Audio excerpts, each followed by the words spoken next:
Hey, we are here with Jake or Jacob. Either one.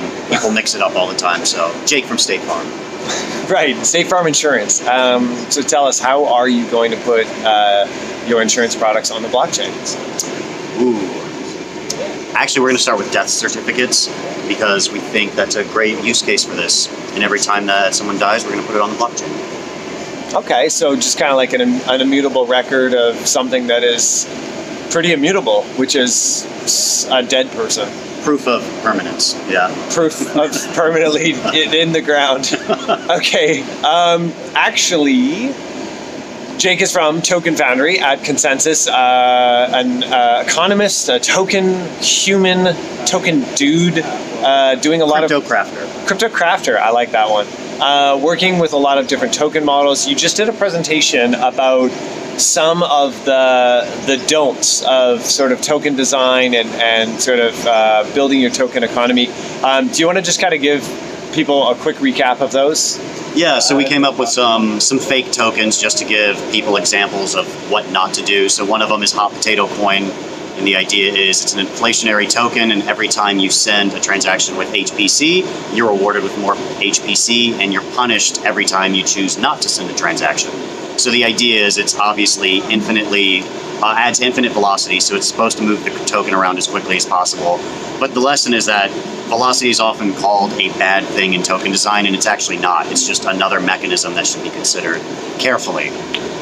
Another one would be Robinhood Coin, where basically it randomly steals from the rich and distributes to the poor, but also allows the rich to determine the taxation rate on the poor. So the idea with that one is, with a new network, you've got to incentivize the early adopters, the first movers, to actually come in and bootstrap your network, but you need to make sure they don't get too rich too quickly, or else you create centralization around wealth. There was some sort of Nottingham function in there. I kind of like that. That was a nice touch. Yeah, the Nottingham function is basically allowing the rich to vote on the taxation rate for the poor. Okay, so there's a bit of a give and take there between the rich and the poor. That's interesting. I'm just gonna get in front of this fern now. I thought it was cool, but it's now just getting in the way. Yeah. So, Jake, you've been here all day yesterday before your talk this morning. We're here at Blockchain Futurist. We got an amazing backdrop, Toronto. You're based out of where? New York City. Okay, so you've been up to Toronto before. Oh, yes. You love Canadians. Yes.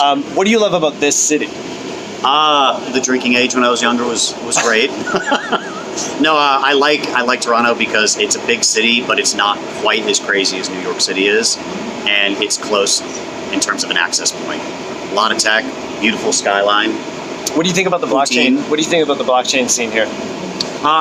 It's pretty strong. I mean, just based on some of the people I've been talking to in the area, it seems like Toronto's been doing a lot of good stuff with up-and-coming tech and moving into the space. So like I said, we're here at Blockchain Futurist, and I want to know how many people from the future have you met? Dozens. Larry King was here. He's clearly from the future. If he's not from the future, he's from the past. Yeah, mixed.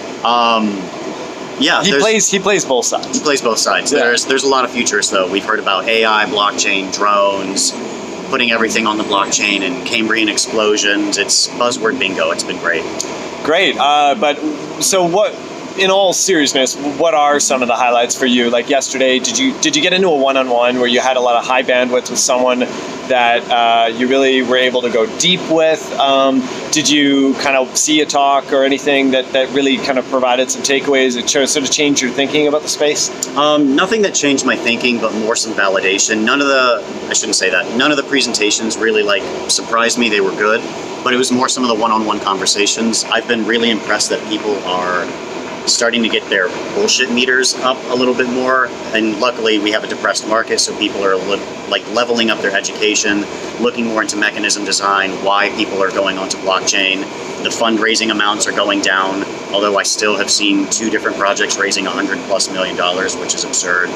It's good to see people, I guess, waking up and starting to realize we need to build infrastructure for this. That's really interesting. A little smartening up from the retail side, the consumer side, yeah, possibly, and a little bit more people kind of putting a little bit more depth in research and sort of biddle, as we like to call it in the space, into their token model and into their product. Exactly.